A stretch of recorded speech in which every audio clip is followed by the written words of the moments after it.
राम राम राम हरे हरे, हरे कृष्ण कृष्ण कृष्ण हरे हरे। पुंडरीकवरदे हरे विठ्ठल, श्री ज्ञानदेव तुकाराम पंढरीनाथ भगवान की जय। माऊली ज्ञानेश्वर महाराज की जय। जगद्गुरु जगदानंद तुकाराम महाराज की जय। शांती ब्रह्म एकनाथ महाराज की सच्चिदानंद सद्गुरु श्रीपाद बाबा महाराज की जय। सच्चिदानंद सद्गुरु रामदास बाबा महाराज की जय। सच्चिदानंद सद्गुरु नारायण बाबा महाराज की जय। सच्चिदानंद सद्गुरु पांडुरंग दिवेकर बाबा महाराज की जय। सच्चिदानंद सद्गुरु नाना बाबा महाराज की जय। सब संतान की जय। आज या ठिकाणी माझ्या सुपरिचित असलेले नरेश गोविंद कदम यांच्याकडे त्यांच्या कैलासवासी गोविंद गोगा, बरोबर आहे, हे म्हणजे गोगाजी बोला, म्हटलं ठीक आहे, गोगाजी कदम यांच्या पाचव्या, बरोबर का सहाव्या, पाचव्या पुण्यस्मरणानिमित्त आमच्या सुपरिचित असलेले माझे मित्र सुप्रसिद्ध गायक नरेश कदम आणि त्यांच्या धर्मपत्नी अलका त्या पण प्रवचनकार आहेत बरं का, आणि चांगले गायक पण, गायक त्यांचा कार्यक्रम ऐकलेला आहे. तर त्यांनी आपल्याला विनंती केली आज 2 तासापूर्वी की महाराज तुमचं प्रवचन आम्हाला बऱ्याच दिवस ऐकायचं आहे आणि आज तुम्ही या, अचानक सांगितलं. आता म्हटलं जवळच आहे, लांब जायचं नाही. कालच आम्ही पुण्याला कार्यक्रम करून आलो आणि म्हटलं आज आराम करूया, एवढंच त्याने मला 3 वाजता फोन केला. तर मी आलो इथे आणि त्यांचे वडील एवढ्या आतुरतेने मी आलो का, तर त्यांचे हरिभक्त पारायण वडील त्यांचे, काय नाव त्यांचं बोलले, गोविंद ना, हरिभक्त पारायण गोविंद महाराज कदम हे या वारकरी संप्रदायामध्ये सातत्याने आपलं आयुष्य त्यांनी, आमचे भाऊ जयराम महाराज, गजानन महाराज आणि शरद महाराज, जे काय आमच्या डोंबिवलीची कंपनी आहे, विभीषण ठाकूर महाराज, संपूर्ण गोपर सगळ्यांपासून सगळ्यांनी त्याने आपलं आयुष्य याच्यामध्ये काय घालवलं त्याने या वारकरी संप्रदायामध्ये. आणि अशा सत्पुरुषांचे पुण्यस्मरण, 5वं पुण्यस्मरण, 5व्या पुण्यस्मरणाच्या निमित्ताने मला जी काही सेवा करायला मिळाली त्याच्याबद्दल मला अभिमान वाटतो. का हरिभक्त पारायण होते या डोंबिवलीमध्ये, करोडो लोक असतील, लाखो लोक असतील, पण हाताच्या बोटावर मोजणारी हरिभक्त पारायण आहे. बाकी बरेचसे पंथ आहेत पण हरिभक्त पारायण कोणी व्हायला तयार नाही. का, कारण इकडे जाचक नियम आहेत आणि त्या नियमाचं काटेकोरपणाने पालन करावं लागतं आणि लोकांना परमार्थ करायचा, पण काय त्याला जाचकाठी नको, खाऊन पिऊन परमार्थ पाहिजे असं कधीही होत नाही. लक्षात घ्या, ज्याला परमार्थ करायचं ना, संतांच्या मार्गाला गेले ना, तर तुम्हाला कंपल्सरी गळ्यामध्ये माल घालावा लागेल, कंपल्सरी गळ्यामध्ये माल तुमच्या पाहिजे. आणि जोपर्यंत आपण तुळशी माल घालत नाही, हा देह त्या देहावर तुळशी पात्र, तुळशी माल आपण ठेवत नाही, तोपर्यंत ज्ञानाची प्राप्ती होणार नाही. कारण काय, ते एक आपल्याला प्रत्येक माणसाला या देहाला देह समर्पण करावा लागतो. परमार्थासाठी देह समर्पण करावा लागतो, समर्पण भूमिका असली पाहिजे. आणि आज मला मुद्दाम इथे आत्मज्ञान मांडायचं. ज्ञानी भरपूर लोक आहेत पण आत्मज्ञानी लोक नाही आहेत आणि आत्मज्ञानाची कमी आहे आणि त्या आत्मज्ञान आपल्या जवळच आहे आणि आपल्याला माहीत नाही, दडलेला आहे. तर तसा गुरु मिळाला तरच होईल. तर मी आपल्याला ज्ञानोबारायांनी प्रत्यक्षच्या जे काय आपल्या ज्ञानेश्वरमधून मांडलेलं आहे ते मी सांगण्याचा प्रयत्न करणार आहे. तुमच्या सर्वांच्या हृदयस्थानी असलेल्या त्या परमात्म्याला वंदन करून मी या प्रवचनाला सुरुवात करत आहे. ज्ञानोबा या श्रद्धादी निरूपण अध्याय 17वा, त्यातली ओवी क्रमांक आहे 206, 207, 208. काय सांगतात? सकळ तीर्थाची या धुरे जी का माता पितरे, सकळ तीर्थाची या धुरे जी का माता पितरे, तया शेरी शिकीर शरीरे लोन कीजे.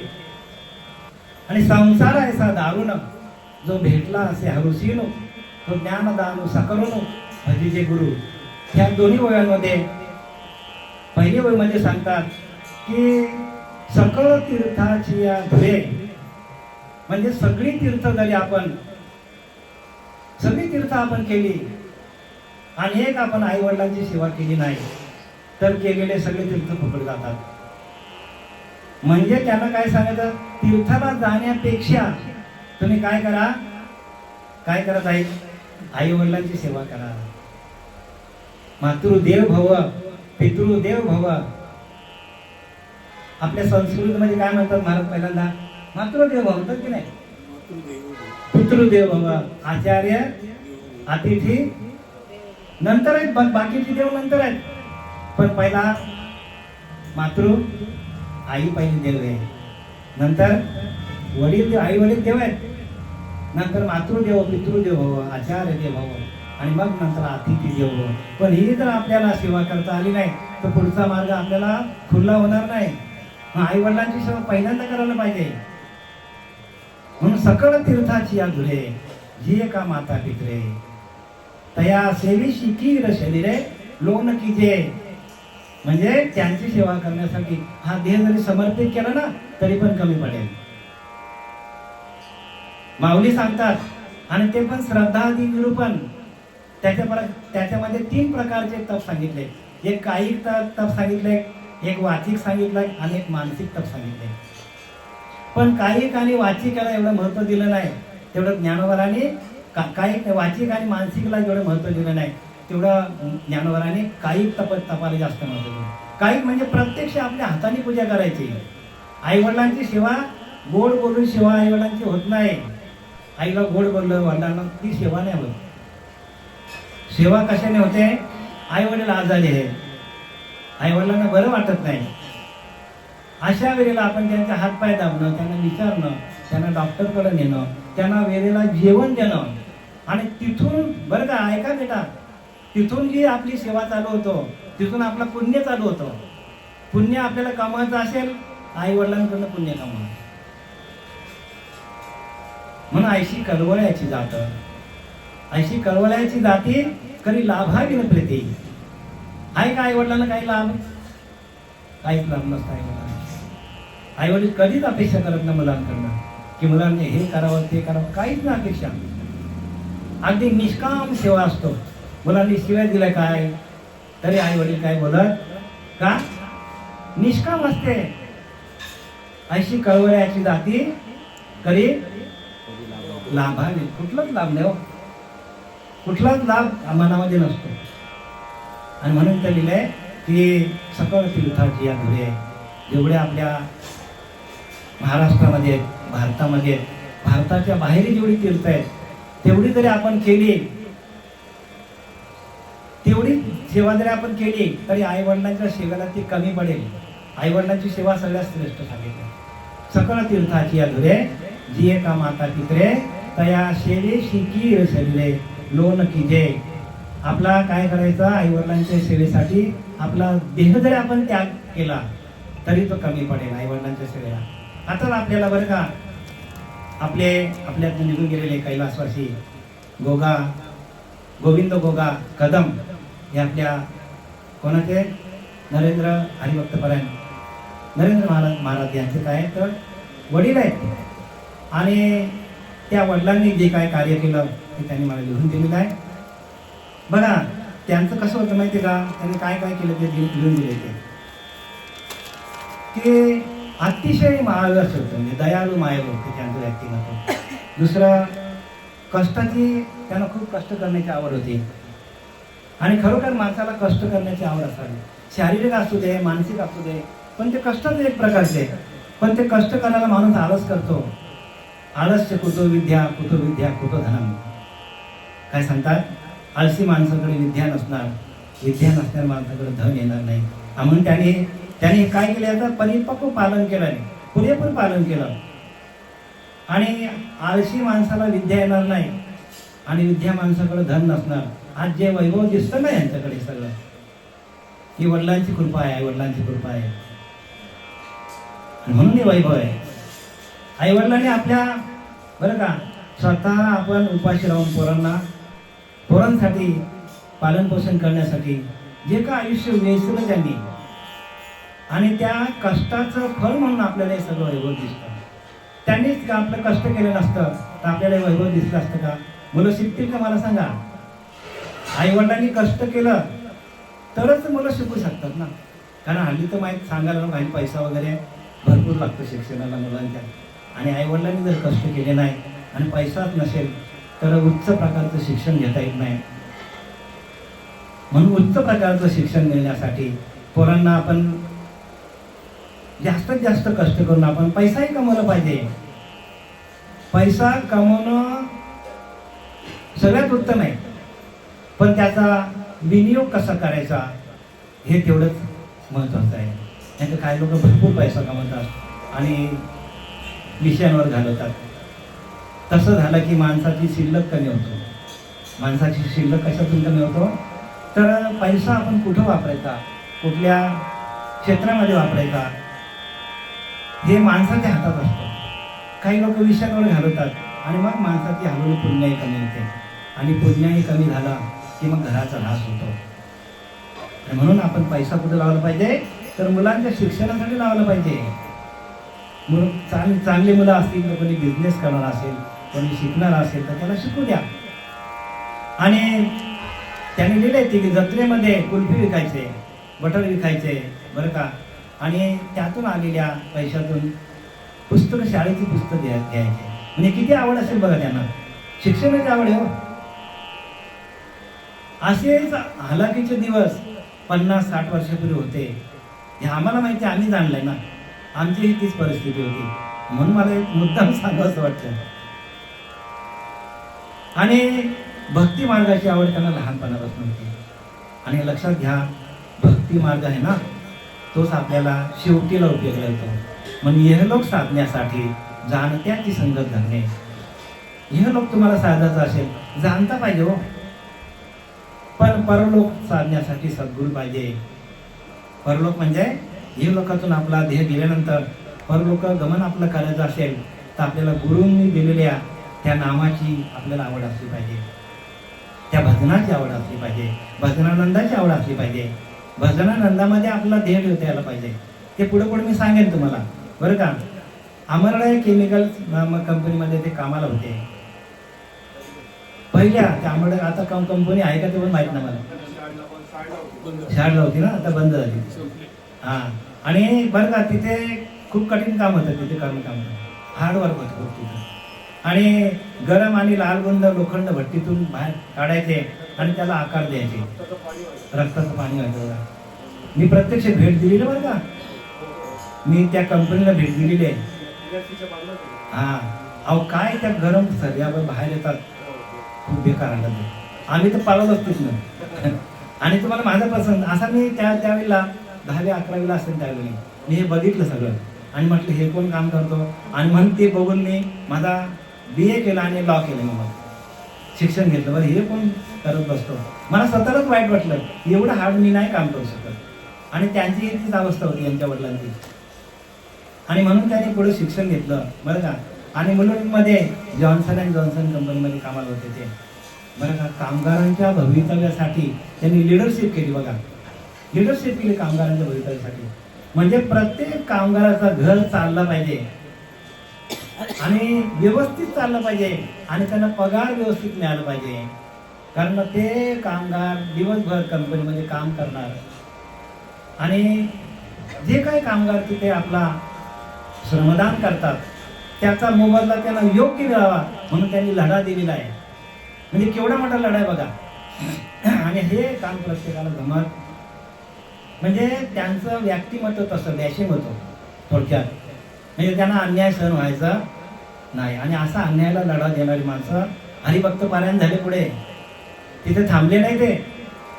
शेवटीला त्यांनी विचार केला असेल की हे सगळं केलं तरी शेवटीला आपल्याला भगवंताच्या वाटेला जावं लागेल. म्हणून हे लोक साधण्यासाठी जाणत्याची संग धरा, पण परलोक साधण्यासाठी सद्गुरू पाहिजे हो. गुरुशिवाय आपल्याला पुढं कोणालाच मार्ग नाही मिळणार. गुरु दाविल या वाटा, गुरुने आपला वाट दाखवायला पाहिजे. आणि त्या वाटा आतल्या आहेत, बाहेरच्या वाटा नाही आहेत. आणि बाहेरच्या वाटा आहेत कुठे? इहलोक साधण्यासाठी. आता मग बरेचसे लोक बाहेर आहेत, म्हणजे कोणी काम धंद्याला आहे, कोणी शिक्षण करतो, हे सगळे बाहेरच्या वाटा आहेत. जे आपल्याला विकत घेता येतील पैसे घेऊन, पण आतल्या वाटा विकत घेता येत नाही. त्या फुकट दिल्यात देवाने, पण आपण तिकडे वळत नाही. ओरिजिनल आपल्याला भजन दिलेलं आहे नाभीच्या ठिकाणी, पण त्याचा कोणी अवलोकन करत नाही. माऊलींनी लिहिली आहे चौथ्या अध्यायामध्ये, लेख मनुष्य जात सकळ स्वभावताच भजनशील. महाराज स्वभावताच भजन चालू आहे. याचं चालू आहे, किड्याचं चालू आहे, मुंगीचं चालू आहे, बकऱ्याचं चालू आहे, उंदराचं चालू आहे. इंद्रापासून उंदरापर्यंत एकच भजन चालू आहे, पण ते भजन कोणी करत नाही. आमचं दुखणं तेच आहे, आम्हाला तेच वाईट वाटतं की खरं ज्ञान जे आहे तर कोणी सांगत नाही. आणि बाहेरचं सगळं सांगतात गोष्टी रूपाने, पण ते जाताना तुम्हाला कुठेही उपयोगाला येणार नाही. उगाचच आपण काय करतो, आव आणतो हे आणि ते करतो आपण, करा, कारण त्याला इलाज नाही. कारण त्याच्यासाठी तुकोबाराने लिहिले, तुका म्हणे साधन सुलभ गोमटे परंतु उपतिष्ठ तू पूर्व पुण्य. म्हणजे पूर्व पुण्य असेल तरच तो रस्ता मिळतो. नाही तुम्ही बघितले, कीर्तनकार बघितले, प्रवचनकार बघितले, पण ह्या मार्गाला कोणी येत नाही. तुकाराम महाराज दिले की नाही, उजळलेले भाग्य आता अवघी चिंता वारली, संत दर्शने थोरला पद्मनाभ जोडलेला. जोडलाय का बघा महाराज तुमचा, ज्यांचा त्यांचा विचार करा. आम्ही कोणाला जे चाचणी करायला आलो नाही. तुमच्या नाभीच्या ठिकाणी जी नाल तुटलेली आहे, आईच्या पिंडामध्ये भजन चालू होतं, ओरिजिनल भजन. नाल कापली, भजन तुटलं, जोडणारा गुरु मिळत नाही, तोपर्यंत सद्गती नाही माणसाला. म्हणतात त्या आपल्या बरं यांच्या वडिलांनी हे साधन घेतलं, ते कशासाठी घेतलं? तेवढ्यासाठी घेतलं ना, आपल्याला जे काय दिसतं यात दृष्टम तान नसतं, यात दृष्टम तान नसतं, म्हणजे दिसतं त्याचा नाश होणार आहे. हे दिसत नाही ते शाश्वत आहे. मी तुमच्या समोर दिसतो, पण हे जाणार आहे. पण ह्याला चालवणारा जो परमात्मा आहे ना, तो आधी अनाधिकालचा आहे, त्याचा नाश कधीच होत नाही. इंग्लिशमध्ये लिहिले की नाही, द सोल नेव्हर डाय, काय लिहिले की नाही?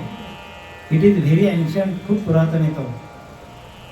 इट इज एव्हरीवेअर, सगळीकडे तो. आणि आपल्याला त्याची ओळख नाही. त्याची ओळख घेण्यासाठी आपल्याला नारद यांनी आलेला आहे. आणि ते कार्य टाकून आपण सगळं काम करतो. मग त्याच्यासाठी लिहिलं तुकोबाराने, ते तुका म्हणे साधन सुलभ. सोपं आहे हो, पण त्यासाठी पुण्य लागतं. मग पुण्य कसं मिळेल तुम्हाला? तर जे काय घरातली पूजा दिलेली आहे ती करा सगळी. कोणी दत्त महाराजांची पूजा करतो, कोणी शंकराची करतो, सगळ्या देवांची पूजा करा. पण पूजा करताना त्या भगवंताचं अखंड चिंतन आपल्याकडे चालू आहे का बघा. नामस्मरण अखंड चालू पाहिजे. आता कोणी ओम नमः शिवाय बोलतो, अखंड चाललं पाहिजे, बंद नाही पडलं पाहिजे. पण ते नाभीच्या ठिकाणी भजन ताई आहे ते अखंड चालतो. तुम्हाला घ्यायची गरज लागत. ह्याला तुम्हाला प्रमाण देतो. कबीरदास काय बोलले? ओठ न आले, कंठ न आले, जीवाना रटे राम, हमारा राम जप करे हम बैठे आराम. कबीरदास म्हणतो, माझा राम भजन करतो, मी रामाचं भजन करत नाही. किती सोपं आहे परमार्थ. पण त्यासाठी तसा गुरु मिळाला पाहिजे. तसा गुरु मिळाला तरच आपल्याला सगळं काही मिळेल. जाता जाता सांगतो आता बरं का. आणि त्यांना भजनाची एवढी आवड होती, भजनाची एवढी आवड होती की ते त्या कामाला असताना साहेबांना सांगायचे की बाबा मला 2 तास भजनाला जायला सूट दे, पाहिजे मी थोडा 2 तास एक्स्ट्रा नंतर काम करेन. पण एवढी त्यांना भजनाची आवड होती. आणि त्या भजनाच्या आवडीमुळे आज हे सर्व कुटुंब सुखी आहे. बरं का, सर्व कुटुंब सुखी. का? कारण ते भजनाची आवड यांना लागली ना. नंतर तेच भजन यांनी आणले आता घरामध्ये. ह्या त्यांच्या सुनबाई आल्या, हे त्यांचा मुलगा आहे, नातू आहे, ह्या त्यांच्या अवघा आई आहेत, त्यांच्या सगळ्यांना भजनाची आवड आहे. आणि हाच भजन आपला तारतो पुढे. भजनच माणसाला तारू शकतो. पेरलं ते उगवलं. हा, पेरले ते उगवते. हा, गातो का वा वा, तुम्हाला बोलला 2-3 म्हणतो चांगली भजन गातो, चांगली गोष्ट आहे. म्हणजे हा भजनानंद जो आहे या घराण्याला त्या बाबांची पुण्य येईल, त्यांच्या सासऱ्यांची पुण्य येईल, म्हणून ते आपल्याला मिळाले. एकामुळे 21 उद्धार होतो. हा, 21 कुलांचा. आणि एकाला ते भजन मिळालं तर 21 कुलांचा उद्धार होतो. आणि जर त्या ताईला जर भजन ते मिळालं तर 42 कुलांचा उद्धार होतो, त्यांच्या आईचा पण आणि इथला पण. असं ते भजन, तो ओरिजिनल भजन आहे. आणि ते कसं माहिती का, कोणी कोणाला सांगत, ते गुह्य आहे. आणि ते गुह्य नाम मिळण्यासाठी आपल्याला तसा गुरु मिळाला पाहिजे. आणि नुसतं गुरु मिळून फायदा नाही, आपण सातत्याने सकाळी 4ला उठून 5ला उठून ब्रह्ममुहूर्तावर ध्यान करावं लागेल. तुम्हाला 1 तास का होईना, 1.5 तास का होईना, पण ध्यान करावं लागेल. ध्यान केलं तर ते आतल्या आत प्रगट होतं, बाहेर कुठे जायची गरज लागत नाही. ते तुमच्या जवळच आहे. जन्मदात तुम्ही घेऊन आल्यात तो भजन, जन्मदात भजन महाराज ते, पण तसा गुरु मिळत नाही आपल्याला. जे काय चाललंय तो बाजार चाललाय जगामध्ये, त्याला आम्ही काय नाही बोलू शकतो, कारण ते बाजार पण नाही आहे. ते बरोबर आहे, कारण आपली कुठेतरी शिल्लक कमी पडतो, आपल्याकडे पुण्य उदयाला आलं नाही. म्हणून पूर्वजन्मीच्या पुण्यापोटी संग्रह असल्या गाठी तरी संतांच्या भेटी. संत कधी भेटतात आपल्याला? पूर्वजन्माचं सुकृत असेल तर, नाही तर आहेत असे पण ते संत नाहीत, ते गुरु आहेत, संत नाहीत ते. म्हणून ते ज्ञान पाहिजे. बरवे जरी म्हणे हाती आणावे तरी संताया भरावे. संताने दिलेला, संतांची सेवा करा. आता त्याच्या पुढची वेळी काय सांगतात? संसार ऐसा दारुण जो भेटला असे हरुसीनो, तो ज्ञानदान सकरुण भजिले गुरु. आता इथे अध्यात्म ज्ञानाकडे आलो आपण. संसार ऐसा दारुण, संसार कसा आहे? दारुण आहे. संसार सगळं जाणं नाशिवंत आहे, हा देहच नाशिवंत आहे. तर संसार राहणार का? आता माझे वडील होते, आई होते, राहिले का? दिसतील का आपल्याला? एकदा गेलेला माणूस परत येत नाही, कारण हे मृत्यू लोक आहे महाराज. या मृत्यू लोकांमध्ये मृत्यू लोक आहे म्हणजे मर्यादित जीवन आहे. म्हणजे प्रत्येक माणूस मरणाच्या यादीमध्ये आहे, पण ती यादी आपल्याकडे नाहीये. घाबरू नका बरं का. नाही, प्रत्येकाला काही लहान मुलं असतात, तुम्ही झाली बाबा महाराज असे काही बोलू, पण ना हे खरं आहे. आणि हे खरं कोणी सांगत नाही. सत्य कळावाय कारणे केली नाना निरूपणे, तरी उठे ना धर्मी असत्याचे. त्याला वाटतं हे खरं आहे. म्हणून असत्याचा अभिमान ही शाश्वत आहे असं वाटतं माणसाला. त्याने पावेजी पतन लिहिले, म्हणजे अधोगतीला जाणार. खोट्या गोष्टीचा अभिमान धरू नका, हे समर्थ रामदासाने लिहिले. असत्याचा अभिमान त्याने पावेजी पतन, येणे कारणे ज्ञाते लोक ज्ञाते जण सत्य शोधतील. ज्ञाते जण म्हणजे कोण? सद्गुरू असतील, संत असतील, ते खरं काय ते शोधतात. खरं काय? आपल्याला सांगणारा जो परमात्मा आहे तो सत्य आहे. ही माया खोटी आहे, आज न उद्या जाणार आहे. अवस्थांत तुकोबारासारखे आले, ज्ञानोबारासारखे आले, पण राहिले का ते? मग आपण राहणार का? आपण पण नाही राहणार, एक दिवस जाणार. जेवढं आपल्याला मिळालेलं आयुष्य, त्या आयुष्यामध्ये भगवंताचं जेवढं भजन करणार, ते भजनच आपल्याला जाताना उपयोगाला येणार आहे. आणि ते भजनच आपल्याला तिथपर्यंत पोहोचतं. भजन म्हणजे कोणतं? ओरिजिनल भजन, नाभीच्या ठिकाणी असलेलं, जे अखंड चालतं, जे श्वासावरती चालतं. अखंड श्वास जो जातो येतो जातो येतो जातो येतो, श्वास आपला, त्या श्वासाकडे लक्ष देऊन जो भजन करेल बरं का, त्याच्याच पाप पुण्याचं खंडन होतं. बाकी आपण कुठलाही मंत्र जपला, मंत्र तंत्र जाणती ते गुरु म्हणे देते, परंतु ते नवे सद्गुरु मोक्ष दाते. काय सांगतात? मंत्र तंत्राने आपल्याला जन्ममरणाचा फेरा अजिबात चुकवता येणार नाही. मग करायचं नाही का? मंत्र तंत्र जपा ना तुम्ही. जपून काय होतं? आपली हळू हळू हळू शिल्लक वाढते, आपल्या देहाची पुण्याही वाढते, आणि मग अंतकाली आपल्याला तो मार्ग सापडतो. तसा गुरु मिळतो आपल्याला. आम्ही सगळीकडे जाणवलंय तेव्हा, सगळीकडे बैठकीला धन्य सगळीकडे जाणवलंय तुझ्या. पण नंतर आम्हाला गुरु मिळाले आम्हाला, की त्याने डोक्यावर हात ठेवला. जसं तुकोबारायांच्या डोक्यावर हात ठेवणारे बाबाजी चैतन्य आले, ज्ञानाबाई ओरिजिनल ज्ञान घेऊन आले होते. आणि अशा असताना देखील सगळीकडे फिरले गुरुसाठी. आणि घरीच आपल्या भावाला त्यांनी गुरु केला. कोणाला केला? निवृत्तीनाथांना. बघा, सगळं जवळ आपल्या, पण आपल्याला दिसत का नाही? तर आपली पुण्याई कमी पडतो. आणि पुण्याई कशाने वाढते? सांगा बघू, पुण्याई कशाने वाढते? हरिमुखे म्हणा, हरिमुखे म्हणा, पुण्याची गणना. हे पुण्य आहे. तुम्ही जेवढं नामस्मरण घ्याल तेवढं पुण्य वाढत जाईल तुमचं. आणि एकदा का पुण्य वाढलं ना तुमच्याकडे, तुम्हाला कोणी जागेवर हलवू शकत नाही. पुण्यच जगामध्ये काम करतो, आपण काम करत नाही. बघा ना, एखाद्या माणसाला करोड रुपये असतात, पण तो डॉक्टरकडे पडलेला असतो हॉस्पिटलला. डॉक्टर बोलतो आता त्याची देवाचं नाव घ्या, मी माझे प्रयत्न केले. काही लोकांना तर अनेक प्रकारचे काय रोग असतात माणसाला, डायबिटीज, अनेक प्रकारचे. करोड रुपये अकाउंट बॅलन्स आहेत, पण औषधं एवढी असतात, पण तरी पण त्यांना काही सुख मिळत नाही. म्हणजे सुख कशाला म्हणतात महाराज? सुख कशाला म्हणतात ताई? ज्ञानोबरांनी व्याख्या केले, किंबहुना सोये जीव आत्मयाला आहे, तेथ जे होय तया नाम सुख. काय म्हणतात? आणि ऐशी अवस्था न जोडता पार्था, जे तेची सर्वता दुःख. बघा भाऊ, 16 वर्षामध्ये जे लिहिलं ना ज्ञान, कोणीच थांबू शकत नाही. देवा तुम्ही ज्ञानेश्वरी कुठली होय सांगा आम्हाला, आम्ही तुम्हाला बोलून दाखवू शकतो. किंबहुना सोय, फार काय सांगावे, जिथं जीवाची आणि परमात्म्याची भेट. आतमध्ये होतं, बाहेर नाही.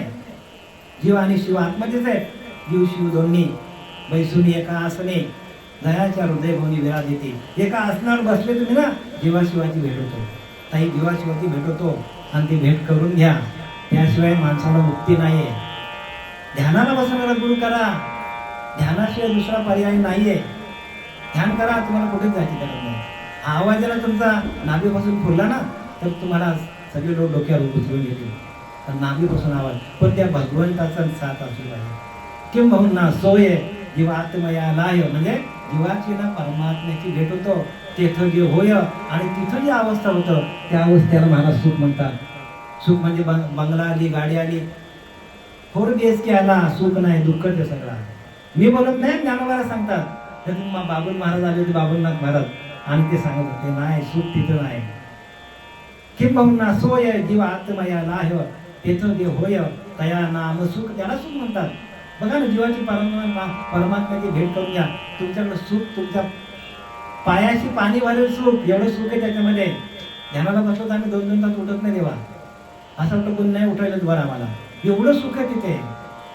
आणि ऐशी अवस्था, येतं दिवसाचं मिलन होत नाही, ऐक्य होत नाही, न जोडता पार्था. अरे अर्जुना, अशी अवस्था जिथं जोडली जात नाही ज्या माणसाकडं, त्याच्याकडं दुःखच दुःख. जे तेची सर्वता दुःख.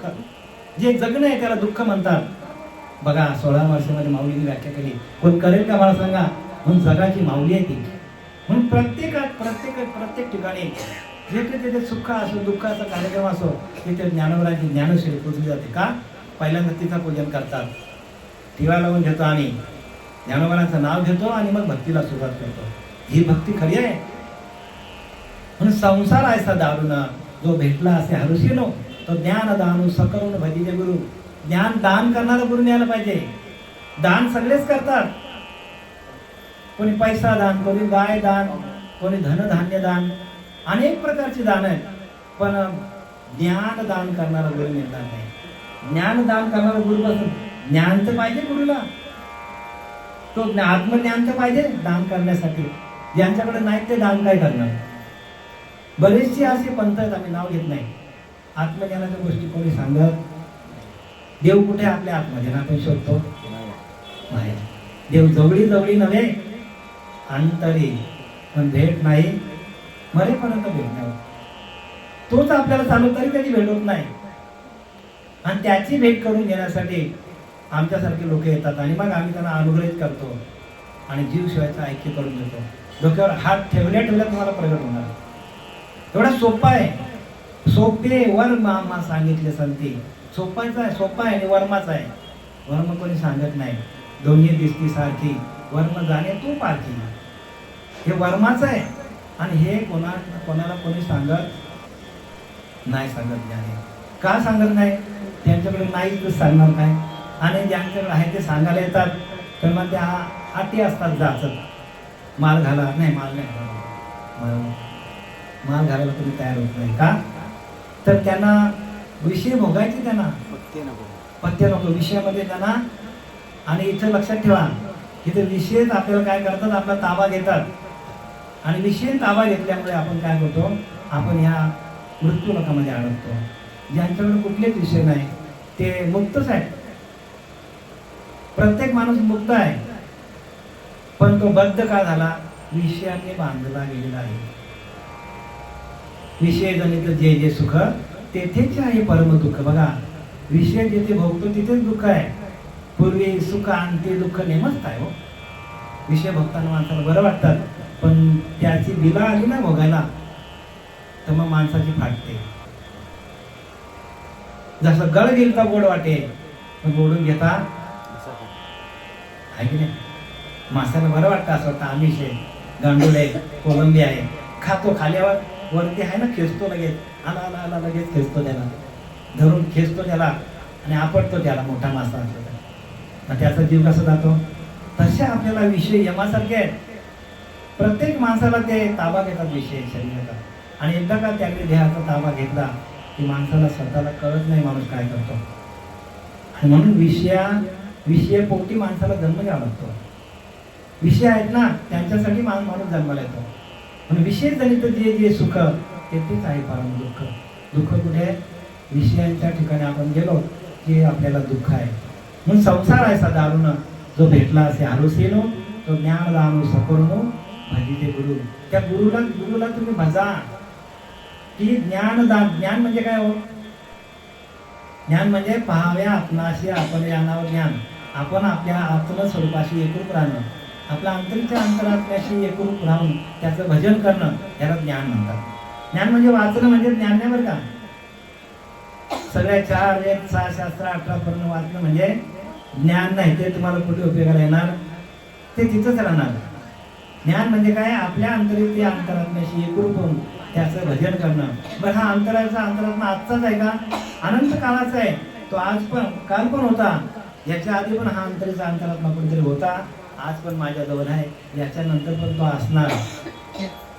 मग आपण भजन कसं करायला पाहिजे? आपल्या अंतरात्म्याचं भजन आपण करायला पाहिजे. आणि त्याचं भजन करता करता आपल्याला ध्येय ठेवता यायला पाहिजे.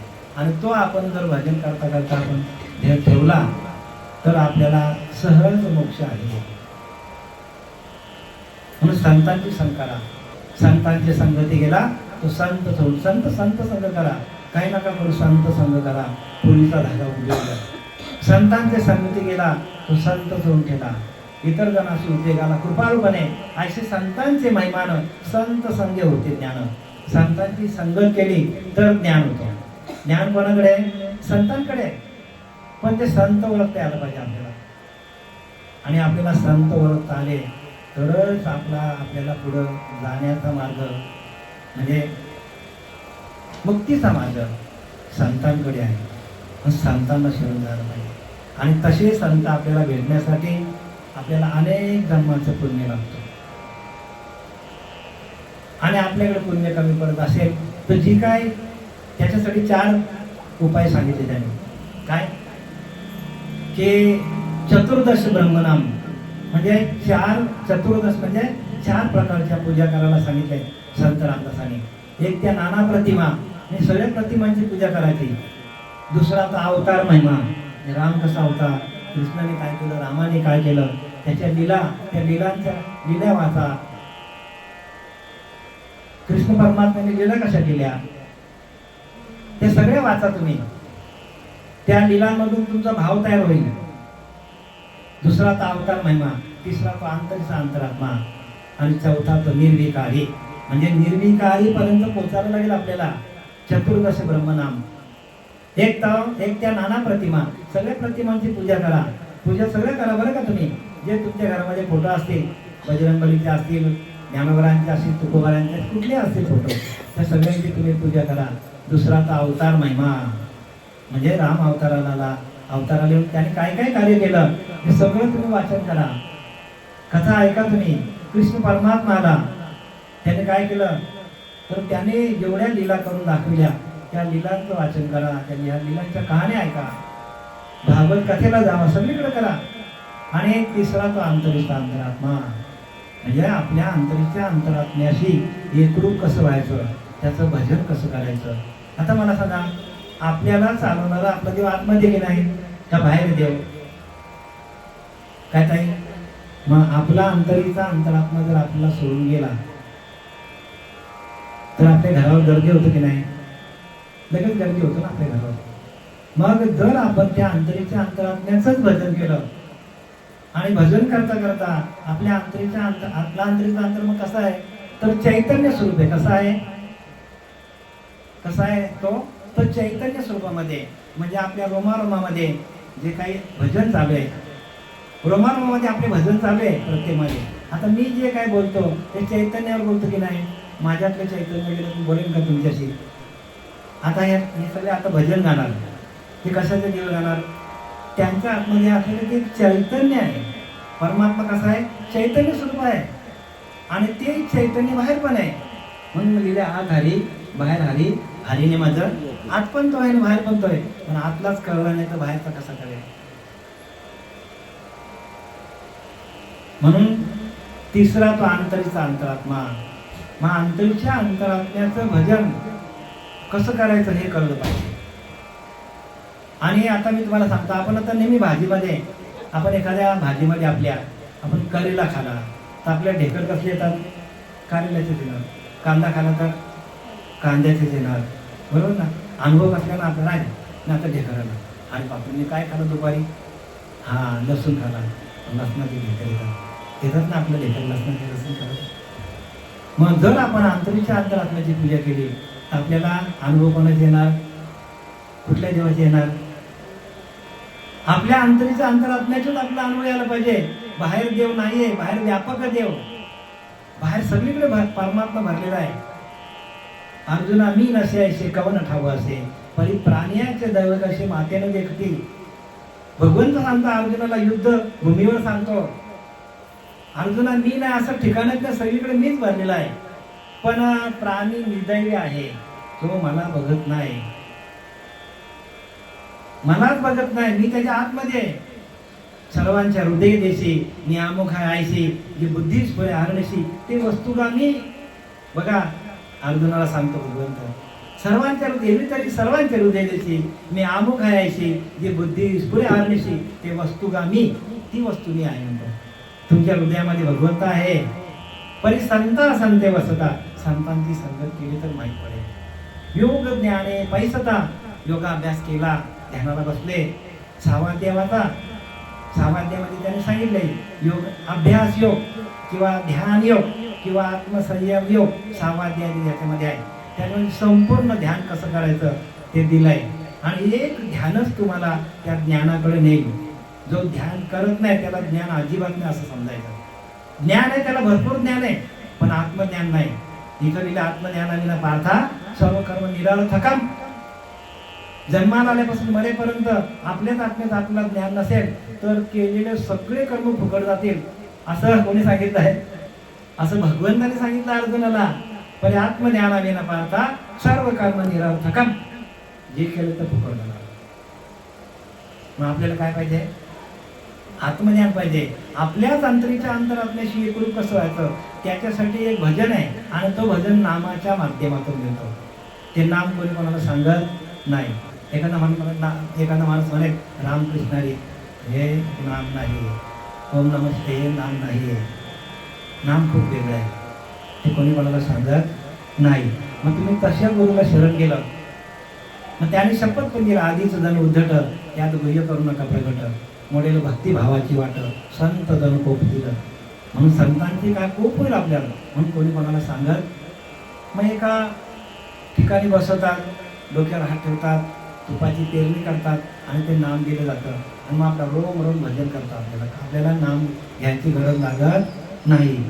आपल्याला ओठ न आले, कंठ न आले, दिवाना स्मरे राम, आम्हाला राम जप करे हम बैठा राम, असं तो भजन आहे. आणि तो भजन आपल्या हातात यायला पाहिजे. एरवी तरी सर्वांच्या हृदय देशी मी अमुख आहे, जी बुद्धीच पुरे आली, ती वस्तुगामी, ती वस्तू मी आहे. देख मनुष्य जात सकळ स्वभावताचं भजनशील झाले असे केवळ माझ्याच ठाई. बघा मीच त्यानं तसं म्हणाल भगवंत बोलतो परी ज्ञाने विन नाशील आहे. त्या भगवंताचं भजन कसं करायचं हे माहीत नसल्यामुळे माणसाचा नाश होतो. हे ज्ञानोबाने 4थ्या अध्यायामध्ये एरवी तरी पाही जो जैसे माझ्या ठाई भजे तू तया मी तैसाच भजे. भगवंत म्हणतो मला जसं भजे तसं मी त्याला भजतो. परंतु एरवी तरी पाही जे जैसे माझ्या ठाई भजती तया मी तैसाच भजे. परंतु देख मनुष्य जात सकळ स्वभावताचं भजनशील. स्वभावता तुमचं भजन चालू आहे प्रत्येकाचा, पण त्याची तुम्हाला ओळख नाही. आणि तो भजन आपल्या नाभीच्या ठिकाणी आहे आणि त्याची ओळख करून देणारा गुरु जोपर्यंत मिळत नाही तोपर्यंत जन्ममरणाचा फेरा चुकवता येणार नाही. जन्ममरणाचा फेरा चुकवता असेल तशा गुरुला शरण जा आणि मग ते भजन तुमचं चालू ठेवा. त्या भजनानंदामध्ये जा आणि भजनानंदामध्ये जाता जाता आपला ध्येय ठेवता यायला पाहिजे. भगवंताने ते आपल्याला दिलेलं आहे. मला किती वाजले? हा मग आता पुढे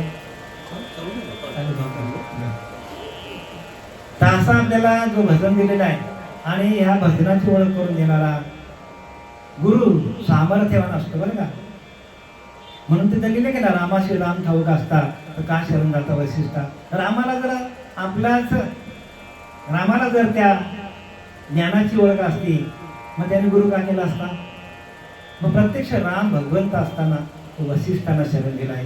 कृष्ण परमात्मा मी बोलविले वेद बोले, मी चालविल्या सूर्य चाले, मी हलविल्या सूर्य आले, या जगाचे चालित आम्ही सर्व जगाला मी चालवतो. असा कृष्ण परमात्मा कोणाला शरण गेला? संदीपान ऋषीला शरण गेला. मग आपल्याला गुरुला शरण जायला पाहिजे. जोपर्यंत आपण गुरु करत नाही, देवांचा देव तो गुरुला शरण गेलेला आहे. भगवान परमात्मा राम कृष्ण परमात्मा. मग आपल्याला गुरु नको करायला का? आपणही गुरु करायला पाहिजे. म्हणून ज्ञानोबा आहे, तुकोबा आहे, मीराबाई आहे, जनाबाई आहे, सगळ्यांनी गुरु गेले शरण. प्रत्येक जण आपल्या गुरुला शरण गेलाय. आणि म्हणून गुरु बिना ज्ञान नाही, गुरुशिवाय ज्ञान मिळत नाही. आणि गुरुने जोपर्यंत वाट दाखवत नाही तोपर्यंत आपला जीव शिवायचा ऐक्य होत नाही. आणि जीव शिवायच्या ऐक्याशिवाय आपल्याला पुढे या हे लोकांमध्ये आपल्याला सुटका मिळणार नाही. म्हणून गुरुने सांगितलेल्या वाटेतच आपल्याला जावं लागेल. म्हणून संसार असा दारुण जो भेटला असे हरुषेनो तो ज्ञान दानू सकरून म्हणून गुरुला भजन पाहिजे. संसार असा दारुण जो भेटला असे हरुषेनो तो ज्ञानदान सकरून भाजी गुरु. ज्ञानदान करण्यामध्ये तुम्ही पुढे जा.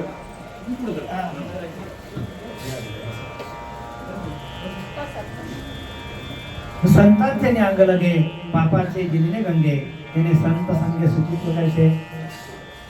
संतांच्या पदस्पर्शाने जर गंगा पवित्र होतात तर मग तुम्ही आम्ही पवित्र होणार नाही का? आज आपल्या हरिभक्त परायण कैलासवासी गोविंद गोगा कदम यांच्या 5व्या पुण्यस्मरणानिमित्ताने आपण इथं जमलो आहोत. आणि ते हरिभक्त पारायण होते. त्यांच्या पदस्पर्शाने संतांच्या पदस्पर्शाने तर गंगा पवित्र होतात.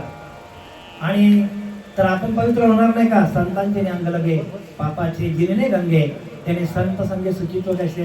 मग संतांच्या संगतीमध्ये आल्यानंतर आपण शुद्ध होणार नाही का? 100% आपण शुद्ध होणार. आणि आपण जे काही इथं आता जमलेलो आहोत त्यांचे सुपुत्र बरं का हरिभक्त पारायण नरेंद्र महाराज. आणि ते चांगले गायक पण आहेत बरं का. भजनानंदामध्ये ते असतात. ही सगळी पुण्य कोणाची आहे? तर त्यांच्या वडिलांची पुण्य आहे. आणि म्हणून आपलं पुण्य कुठंतरी कमी पडतो. म्हणून आई वडिलांनी केलेलं पुण्य आपल्याला उपयोगाला येतो. आपण सगळंच काही करू शकत नाही. मनुष्य सगळं काही बरोबर घेऊन येत नाही. त्याला आई वडिलांची पुण्याही लागतं मुलासाठी. आता बघा काही काही मुलं किती म्हणजे व्यवस्थित राहतात का? तर त्यांच्या आई वडिलांनी जमून ठेवलेली पुण्याई. पुण्याई कुठलेही द्वैतातले पण बरं का जे काय आपल्याला दिसतं, जे काय घर आहे, इस्टेट आहे, गाडी आहे, बंगला आहे, जागा आहे, जुमला आहे, हे सगळं कोणाची पुण्य आहे? आईवडिलांची पुण्य आहे. आणि त्या आईवडिलांच्या पुण्यावरच आपण जगत असतो. आणि ती पुण्य जी आहे ती मुलाला, मुलींना, नातवांना, पंतवंडांना आपल्याला उपयोगाला येतो. मग त्यांनी जे काही कष्ट केले त्या कष्टाचंच फळ, कष्टे विना फळ नाही. कष्टाशिवाय फळ आहे का? मग आधी कष्ट मग फळ, कष्टाची नाही ते निर्फळ. आधी कष्ट मग फळ. आता बघा, आई वडिलांनी कष्ट केले म्हणून आता मुलं व्यवस्थित शिकतात. त्यांच्या आजोबांनी कष्ट केले म्हणून बरं का, म्हणून आपला हरिभक्त पारायण नरेंद्र महाराज आपल्या व्यवस्थित सगळ्यांची बघा, सगळ्यांना कसा मान सन्मानाने ते वागवतात. आणि गायन पण उत्तम प्रकारे करतात आता ते. आणि ते भजनाचा आनंद सातत्याने घेत असतात.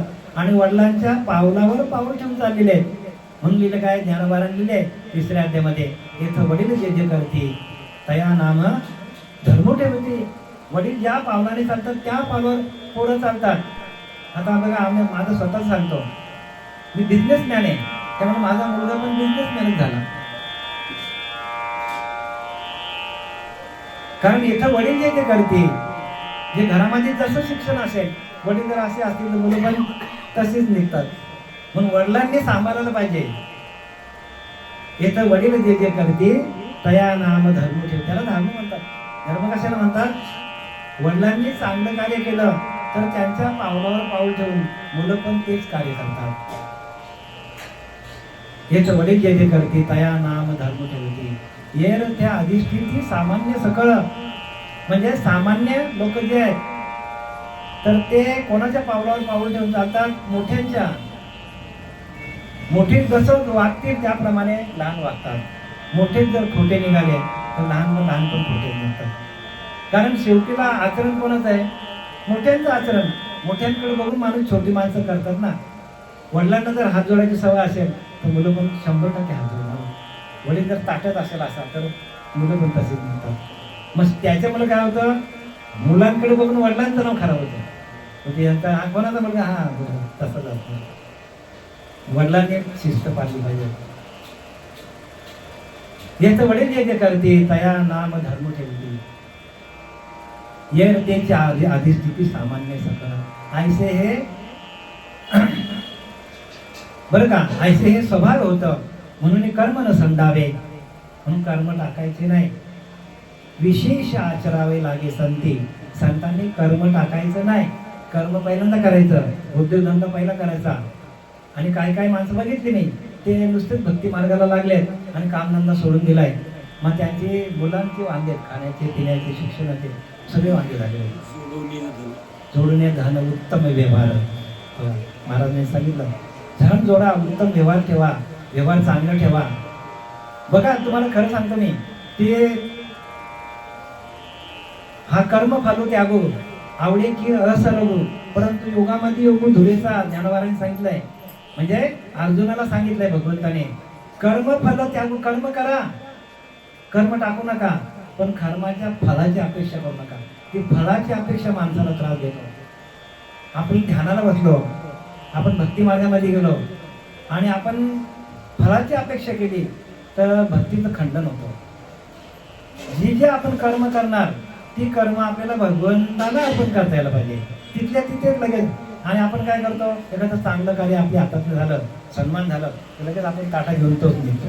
मग ते डोक्यात राहतं आपल्या, भगवंताला अर्पण करत नाही. मग समोरच्यावर आपण त्याचं इम्प्रेशन पाडतो आणि मग समोरचा माणूस बोलतो, बघायला झाला घालून. तसं होता कामा नये. तुम्हाला एखादा सन्मान मिळाला घ्या, पण तो भगवंताला चिंतून घ्या. कारण भगवंत कुठे आहे? भगवंत आपल्या आतमध्ये आहे. त्याला लगेच आपल्याला अर्पण करता यायला पाहिजे. हा कर्म फल त्यागो आवडे की असरोगो. ज्ञानोबा सांगतात किंवा भगवंत सांगतात अर्जुनाला, त्या कर्माच्या फलाचा त्याग करणं हे सोपं आहे. परंतु योगामध्ये योग धुरेचा सगळ्यात श्रेष्ठ योग हा सांगितलाय की कर्माच्या फळाचा त्याग कर. कारण कर्माच्या फळाचा त्यागच होत नाही माणसाला, आणि कर्माचा फळच माणसाला शेवटपर्यंत त्रास देतो. माझं माझं माझं माझं आणि भ्रांतीचं वजन. अंतकाली आपल्याला आपण कमवलेला जो पैसा आहे, कमवलेली जी इस्टेट आहे, आणि तिच्यावर सगळे काय करतात, सगळे तिच्यावर हक्क गाजवतात. आणि मग अंतकाली आपल्याला त्याचा त्रास होतो महाराज. आणि जाताना आपल्याला जे काही कमवलेलं आपण आहे, जो लोभ आहे, तो लोभच आपल्याला त्रास देतो. आणि म्हणून प्रत्येकाने भक्ती करा. भक्ती कशी करा की आपल्या अंतरीच्या अंतरात्म्याशी एकरूप व्हा.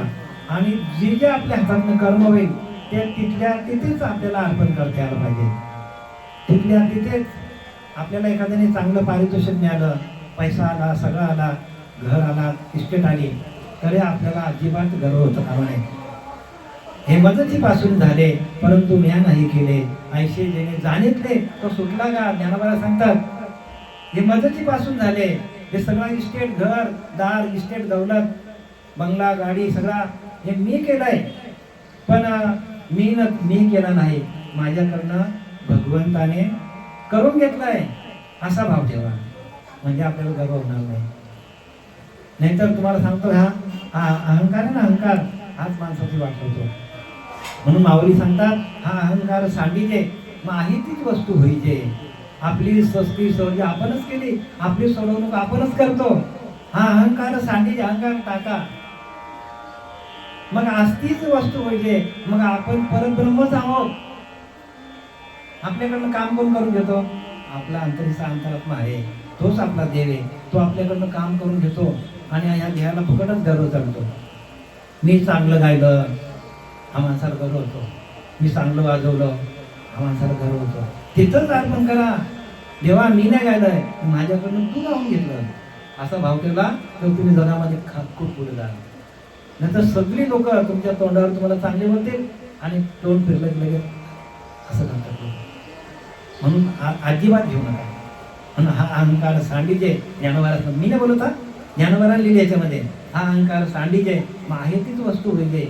वस्तू म्हणजे आत्मा, आत्मज्ञान, तेच तुम्ही आहात. तुम्ही आत्माच आहात. तुम्ही देह नसून तुम्ही आत्मा आहात. प्रत्येक माणूस हा आत्मा आहे, देह नाहीये. कारण देह जाणार आहे, देह जाणार जशी कालोबा खाणार, त्याला काल घेऊन जाणार. मग तो लहान असो मोठा असो हे बघत नाही देव. जेव्हा आपली घडी आली तर चाललो. अहो गर्भात तो मृत्यू माणसाला शोधत होतो. आपले जाऊ देतं गर्भात शोधत होतो. आपल्याला इथपर्यंत आणलाय, कोणी 10 वर्षाचा, कोणी 20 वर्षाचा, कोणी 50 वर्षाचा. त्या भगवंताची कृपा आपल्याला समजा की आपल्याकडनं चांगलं कार्य काहीतरी होणार आहे म्हणून आपल्याला देह मिळालेला आहे आणि आपल्याला आयुष्य मिळालेलं आहे. नाहीतर बालपण नेमकेपणे गेले, तारुण्य अवघीची वेचले विषयांकडे, वृद्धपणे नाना रोग, भोगणे लागे कर्म भोग. भगवंताचे योग कोणी खाले? भगवंताचं नामस्मरण नाही येत. माणूस ताट्यात जगतो, तसं होतं कामा नये. बालपण नेमकेपणे गेले, अजाणतेपणे गेले, तारुण्य अवघीची वेचले विषयांकडे चालला माणूस. काम असण्याकडे, क्रोधाकडे, लोभाकडे सगळे विषय घेऊन माणूस पळतो इकडे तिकडे. मग ते आपल्याकडनं झालेले जे काही कर्म आहेत त्या कर्माची बिलं ठराविक वयानंतर आपल्याला भोगायला येतात. मग त्यावेळेला आपल्याकडे शक्तीहीन असतो. आपल्याकडे शक्ती नसतं, ते सोसण्याची आपल्याकडे ताकद नसते माणसाला. म्हणून आधीच सावध व्हा बाप्पा, काल लागले मापा. एक एक पल आपण मृत्यूकडे चाललेला आहे प्रत्येक माणूस. मग त्या मृत्यूची माणसाला चाहूल लागली पाहिजे. कारण मृत्यू हा अटळ आहे. या मृत्यू लोकांमध्ये आपण आहोत आणि तो अटळ आहे. तो कधी येईल आपल्याला सांगून येणार. त्याच्या आधी आपण आपला काशा बशा बोसका आपल्याकडे असला पाहिजे. जाण्याचं म्हणजे काय, आपलं नामस्मरण असलं पाहिजे. दुसरं भगवंताला काय लागत नाही बरं का. भगवंत हे बघत नाही तुमच्याकडे किती इस्टेट आहे, माझं बंगला, हे बघत नाही. भगवंत म्हणतो यांनी नामस्मरण किती केलं बघू द्या. भगवंताला काय आवडतो? आवडी देवाशी तो हा प्रकार, नामाचा उच्चार रात्रंदिवस. रात्रंदिवस नामाचा उच्चार करा. तो उच्चार जर तुमचा झाला ना, रोमामध्ये आलं ना, रोम भजन करतो, रात्रभर भजन चालतो, सकाळी उठलं तरी भजन चालू आहे, अशी अवस्था होते. आणि ती जी कला आहे ती कला लाभण्यासाठी आपलं गुरुला शरण जायला पाहिजे. गुरु दाबी द्यावा. गुरुला आपल्या तसा गुरु न्यायला पाहिजे की आपल्याला ध्यानाला बसून त्या हरिनामाचा जप अखंड चालू कसा राहील याच्यासाठी आपल्याला तो तसा गुरु न्यायला पाहिजे. म्हणून संसार आहे असा दारुण जो भेटला असे आरुषीनं, तो ज्ञान दान करून भजिते गुरु, त्या गुरुला भजला पाहिजे. आपण झालेली सेवा, आपल्यातनं निघून गेलेले कैलासवासी गोविंद गोगा कदम यांच्या या 5व्या पुण्यस्मरणानिमित्त. पुण्य म्हणजे काय मी सांगायला विसरलो. पुण्य म्हणजे असं आहे की त्या आईवडिलांचं नाव आठवल्या आपल्याकडे पुण्याचा साठा तयार होतो हृदयामध्ये. त्या वडिलांची आठवण आली, त्या आईची आठवण आली की आपल्या अंतःकरणामध्ये पुण्याचा साठा जमा होतो. म्हणून ते पुण्यस्मरण म्हणतात. पुण्यस्मरण म्हणजे काय? आई वडिलांचं पुण्यस्मरण. त्यांची आठवण आल्या आपल्या पिंडामध्ये पुण्यस्मरण म्हणजे आपल्याकडे पुण्य जमा होतो. म्हणून त्याला पुण्यस्मरण म्हणतात. आणि त्या आई वडिलांचं स्मरण करता करता आयुष्याच्या शेवटपर्यंत, श्वास आपला चालेपर्यंत आई वडिलांची सेवा. जरी आई वडील नसले तरी सकाळी उठून काय करायला पाहिजे? आपण आई वडिलांचा मानस पूजेतून आपण दर्शन घ्यायला पाहिजे. सकाळी उठल्या आई वडिलांचं चरण आठवा, मानस पूजेतून मनातून आठवा, त्यांना समोर आणा, आईला समोर आणा. जिवंत असेल ते पाया पडा, गेले असेल तर समोर आणा, मनाने आणा. त्यांचे पाय धुवा, चंदनाने धुवा पाय, पुसा व्यवस्थित आई वडिलांचे चरण. आणि काय करा? तुळशी पात्र व्हा, फुलं व्हा, तांदूळ व्हा, जे काय असेल आबीर व्हा, मनानेच व्हा. हे करा तुम्ही, बघा तुम्हाला किती फरक पडेल. ते गेले नाहीत आई वडील, ते आहेतच आपल्याकडं. कुठलीच वस्तू या लोकातली कुठलीच वस्तू कुठे जात नाही, फक्त त्याच्यामध्ये बदल होतो. मला लक्षात घ्या. तुम्हाला भीती वाटत असेल तर मला बोलतो, मी जरी इथनं गेलो तरी माझ्यामध्ये माझा अंतरीचा अंतरात्मा तोच आहे. तो कुठे जात नाही, येत नाही. तो असं तो ते असे सर्व काळ आहे. तो सर्व काळ आहे. आत्मा कधीच मरत नाही, लक्षात घ्या. पण आपल्या विचारांप्रमाणे, आपल्या कर्माप्रमाणे या देहामध्ये फरक पडतो. जर वाईट कर्म असेल, खाण्याची वासना असेल तर वाघाच्या जन्माला, कुत्र्याच्या जन्माला, असं ते माणसाचा क्रम आहे. म्हणून हा जरी देह गेला तरी आत्मा एकच आहे. तुम्हाला आम्हाला चालवणारा सर्व घटी राम देहादेही एकच आहे, तुम्हाला आम्हाला चालवणारा. म्हणून जिस घट सुमिरन राम का सो नर मुक्ता जाय. काय सांगितलं बघा कबीरदास, काय सांगतात महाराज? जिस घट सुमिरन राम का सो नर मुक्ता जाय. ज्या घटामध्ये अखंड भगवंताचं नाम, राम नाम चालू आहे ना, तो मुक्तच आहे. हो, तुम्हाला मुक्तच आहे प्रत्येक माणूस. पण ते नामच जपत नाही. त्या घटामध्ये नामच नाही. तो घट भरलेला आहे कशामध्ये? काम, क्रोध, लोभ, मद, मत्सर, दंभ, संशय, चिंता, रजोगुण, तमोगुण, सत्वगुण, अहंकार, याच्यामध्ये हा घट भरलेला आहे. आणि तो घट खाली करण्यासाठी, ते भरलेला तो घट आहे. आणि रामनाम आपल्यामध्ये उपजत येण्यासाठी तशा गुरुला शरण जा. जिस घट सुनिरन राम का सो नर मुक्ता जाय. कबीरदास तोच मुक्तच आहे, तो मुक्तच आहे. मुक्त होता परी बळेच झाला बद्ध, घेऊन छंद माझे माझे. आपण आपला माझा माझा माझा करतो, हे आपलं काहीच नाही इथला. पण आपण कोण? मुक्तच आहोत. ओरिजिनल आपण ब्रह्मच आहोत. प्रत्येक जीवा ब्रह्म आहे. पण त्या ब्रह्माला आपण विसरलोय. आणि विसरले तयार थोडं झाले आणि पचविल्या खाली लक्ष चौऱ्यांची द्या. आपल्याला चौऱ्यांची लक्ष मध्ये जावं लागेल. तर परत सांगतो की झालेली सेवा आपल्या निघून गेले कैलासवासी गोविंद गोगा कदम यांच्या चरणी समर्पित करत आहे. आणि आपण सर्व श्रोते माणसं, श्रोते भक्तगण यांच्या चरणी मी संपूर्ण सेवा समर्पित करत आहे. पुंडलिकावरदे हरी विठ्ठल श्री ज्ञानदेव तुकाराम पंढरीनाथ भगवान की जय. माऊली ज्ञानेश्वर महाराज की, जगद्गुरु तुकाराम महाराज, शांती ब्रह्म एकनाथ महाराज की जय. श्री गुरुदेव सच्चिदानंद सद्गुरु श्रीपाद बाबा महाराज की जय. सच्चिदानंद सद्गुरु